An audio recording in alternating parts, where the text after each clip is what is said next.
want your soil to go kind of like this. A lot of chunks, a lot of aeration through it. Okay. Usually just giving the pot a good tap to get things moving.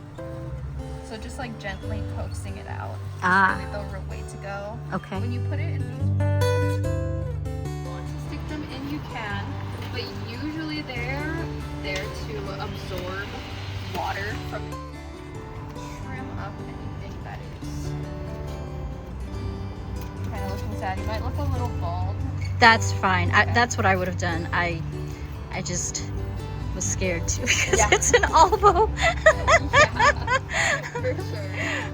Like you do have some new nodes starting, so you're gonna get another branch. Okay. Actually coming off of this spot right here. Okay. And usually trimming helps keep them bushy.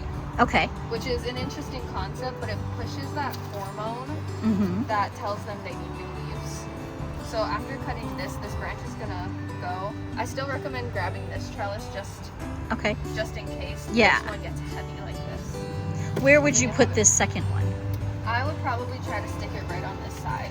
Do we want to do that now already, or I wait? don't think it's necessary yet, but Okay. it's good to have it back up for if you want to buy it today.